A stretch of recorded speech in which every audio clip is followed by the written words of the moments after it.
Okay, let's dive in. Do you remember Punky Brewster? You know, that classic 80s show? Oh, yeah, definitely. Punky Power. Right. Well, we're not just hitting the nostalgia button today. We're actually looking really closely at one particular episode. It's called Girls Will Be Boys, aired early 1986, I think. That's the one.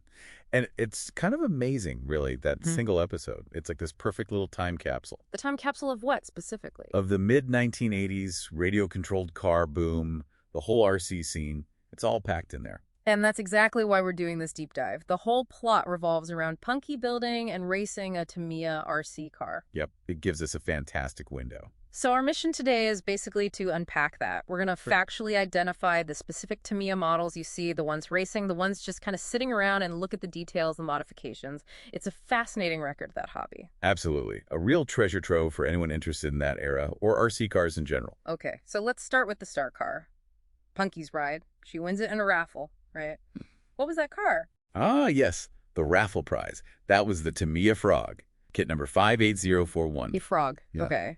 What made it special back then, like in 83 when it came out? Well, it was a pretty big deal. It was a two-wheel drives buggy, and it had this innovative chassis. Tamiya called it the ORV chassis, off-road vehicle. Off-road vehicle, right? Yeah, and it was made of this ABS plastic and what they called this space frame design, basically a strong but light skeleton. It made it tough for off-roading, but also, like, easier to fix than some of the metal chassis cars. Kind of opened up serious racing a bit more. And visually, in the show, it was something else, that paint job. Oh, totally unforgettable. The custom rainbow and skulls look. White nose cone with a skull. Triple cockpit, green side pods. Red roof scoop. Yeah, and that rainbow rear wing, also with a skull. Yeah. And yeah, it was racing number 2. Just Wild. really- But it wasn't just the paint, was it? You mentioned modifications, hop-ups. Exactly. And this really shows the enthusiast culture. It had this wider aftermarket front bumper, white nylon, but custom dyed blue and green. Probably something like a CRP or maybe a Proline part. So not stock Tamiya parts. Nope. Pure hop-up. Showed you were serious. And the wheels, too. Custom blue front wheels, red rear wheels. It wasn't just about looking cool, though that bumper definitely offered better protection. It was about making it your car. Right, personalization was key. Okay, so Punky's got her custom frog. Who's she up against? Her best friend Alan had a car too, didn't he? He did. Alan Anderson was driving the Tamiya Mitsubishi Pajero. That's kit 580404 from 1984.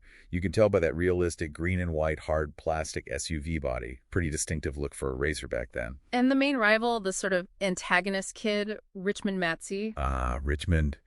He had probably one of the most popular Tamiya buggies ever. The Hornet, kit 58045, also 84. The Hornet, I remember those. Black body. Black body, those anytime baby decals, and the bright yellow wheels. Very iconic. It was kind of seen as the Frog's slightly more affordable, but still really capable sibling. So Frog, Pajero, Hornet, but the final race scene looked like it had more cars than that. Oh yeah, the lineup was packed. They really showcased the Tamiya range. You could spot the military-looking Fast Attack Vehicle, or FAV, Okay. and the blue pickup truck. That's the Subaru Brat, an 83 kit. And wasn't there one with a really unique rear end? Good eye. That's the Super Champ. Kit 580034 from 1982. What made it stand out was its rear suspension.